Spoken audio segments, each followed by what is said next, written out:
My presentation, it is related with the need actually, not only to understand that not only to know how to use digital technologies, but mostly to understand the logic behind it in order for us to be critical consumers.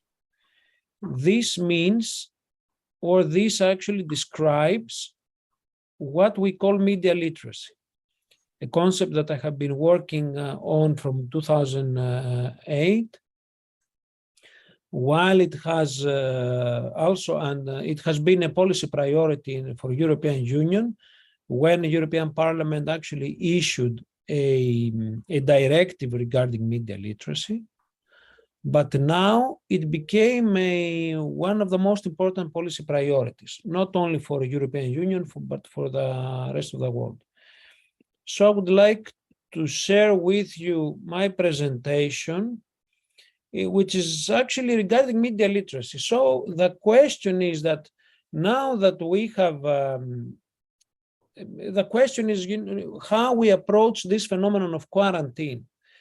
We sometimes emphasize the negative things, the negative elements about it, and we tend to forget that among other things, this period has been a period that actually multiplied a lot of digital capacities that we had or we wanted actually to use. And among them was actually the Zoom application, as the project title of this, as the title of this project refers. But this period actually underlined the necessity to be able to become critical users of media literacy. So what is the concept of media literacy? It moves beyond to introduce the user how to use, for example, PowerPoint. But the aim of media literacy, it is actually how the user will not share this information. The user will actually be able to navigate in the ocean of information. So a critical element it is that audience behavior through actually media literacy. So this section is about gain and understanding. Secondly, consider how media authors develop audience, understanding of the psychology of media behavior, decoding influence of audience, and understand how media are used to construct meaning and thus affect our behavior. What we should have in mind that every user, it has his or her own filter. Through this filter or through this approach, actually, we consume news or we consume information. So this filter reflects our age, our beliefs, the culture upon which we're raised, the values that we have, the race that we are part of, the class, gender, sexuality, experiences, and of course, the background that we have, especially among other things, digital technologies. Why these filters are important? Because it actually underlines why I choose to listen, for example, or to use TikTok instead of Instagram, or why I tend to use much more Facebook rather than another social media. What it is important in this case, this is a very important element for anyone that actually wants to motivate people to learn. It constitutes a critical part of the education. So our filter creates what it has been called an echo chamber, a group of people with whom actually we are in close contact and with whom actually we tend to be part of the same group because, for example, we support the same soccer team, or because we actually want to, or we carry the same political beliefs. And our filters actually create our own echo chambers, meaning, and despite of the general knowledge, that we cannot discuss anymore about one and unified audiences.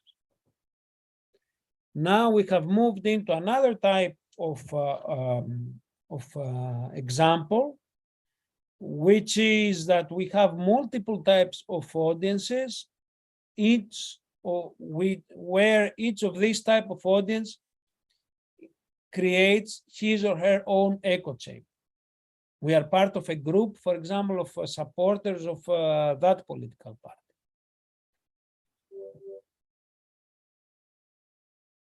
So what does it mean to be literate? I had to name 3 sources of information you return to again and again. But in order to discuss actually the topics that we want to discuss, I will skip this part.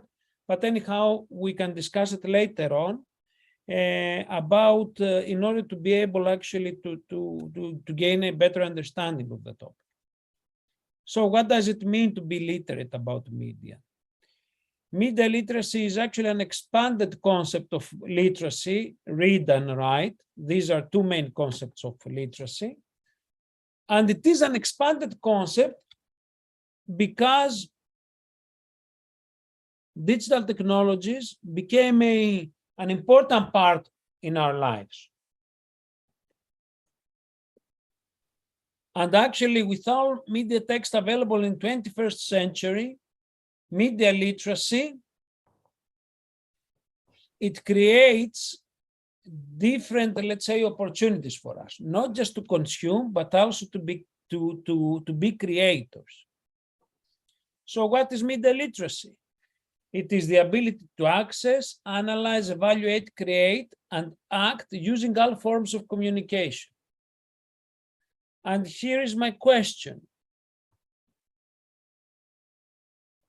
How media literacy relates to education?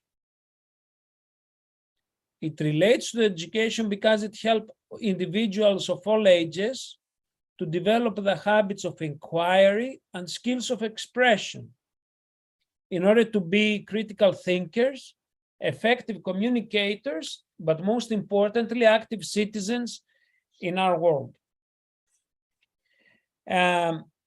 So these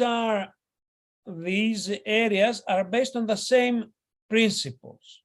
We talk about games literacy, computer literacy, etc., but information literacy. But media literacy is not a panacea.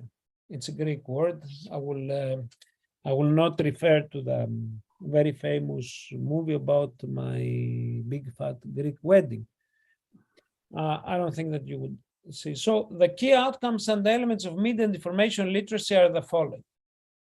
Information literacy, meaning actually the audience to learn how to use computer and digital media, it differs from media literacy in the following role. Information literacy, it is to define and articulate information needs, while media literacy is about to understand the role and the functions of media democratic societies. It is how to locate and access information, but here it is to understand. Here it is about access information. Here it is actually critically evaluate the content together with the functions. Information literacy is about to organize information, while in media literacy is about engaging. Then the other thing, it is how to use IST skills, while here it is review our skills, an important element of education. So here are the 5 questions that we should ask. The first one is the author, who created the message. Secondly is what creative techniques are used in order to attract our attention. This is McDonald's, and this is M&M's, etc., advertisement, or Skittles and stuff. So this type of format aims to attract our attention. What is the purpose of this message? Is it to portray the family in this way, or to portray a young woman in that age? Most importantly, though, we have to understand that how might different people understand this message differently. Media literacy, and this is another key element that you should include it into this type of education, is about analyzing your audience. Analyzing our audience means understanding the needs of the audience. who is your audience, what are their needs, and how you can address these needs.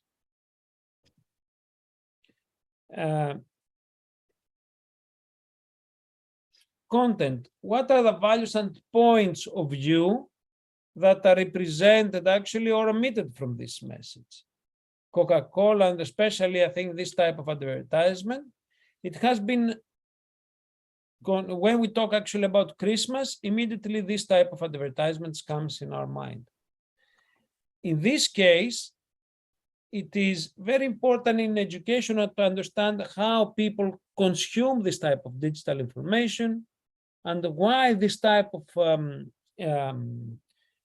digital content is so important for them. So let's try it out. How do you think different people interpret this message? This is questions for you. That's why I have chosen chocolates.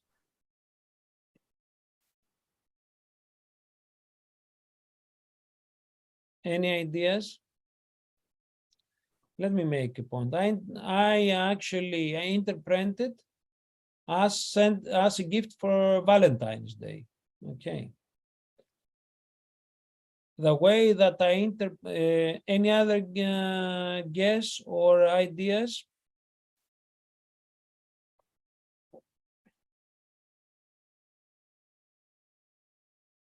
You're too quiet, so I will continue speaking. So another idea is that it might be part of a candy store advertisement that aims to attract and show the love of the chocolate. So the third element it is that we are about to see someone proposing someone to marry him or her. Okay. So the way that I interpret this message, it's critically influenced by the context where I am. And as you can see, starting from the first interpretation that I made, I'm quite a romantic guy. So continuing this message, how do you interpret this message? Is it about friendship? Is it about actually creating a visual element about animals and against their beat-ups, etc.? Yes. So why it is important to understand how people translate or adjust these type of messages in their own language? Because this is why education matters.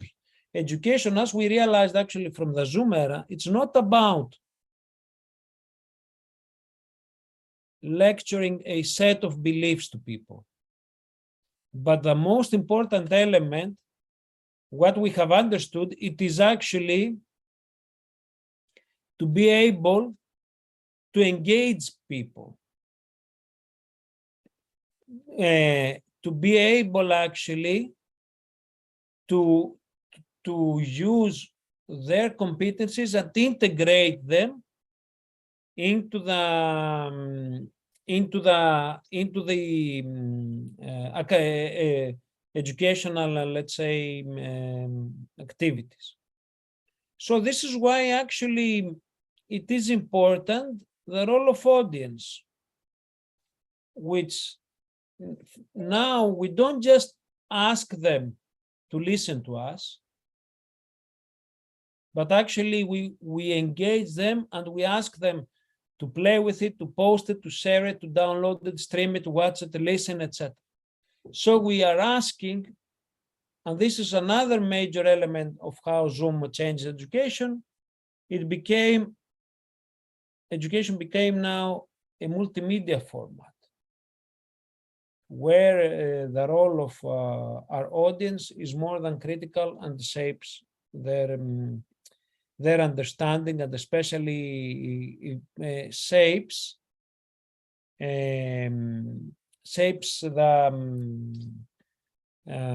the way that they actually being engaged. I have a TEDx video to show you, but I will skip it for now in order to save some time for for the other speaker, and then for Andreas. And also I would like to close my, let's say, presentation by emphasizing the following element that you have to have it in mind. That the audience, it's not a passive audience that we used to open TV screen and we were sitting in front of that TV consuming news. But actually it became, the audience is much more active, that encodes and decodes the messages that receives. And they don't only do that, they also share, they also engage, they also invite other people to be part of their group. So, my final comment. Education has been disrupted, as many other elements.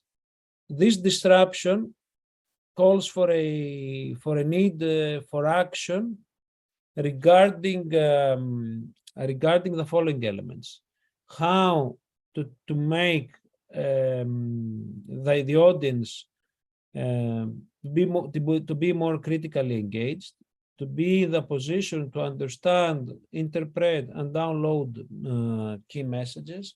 We don't only need the audience, digital technology should be an integral part of the education. For example, we have seen an exclusion of mobile phones out of the typical primary and secondary education, while they could be a very useful tool in order to be able actually to expand the educational capacity and activities.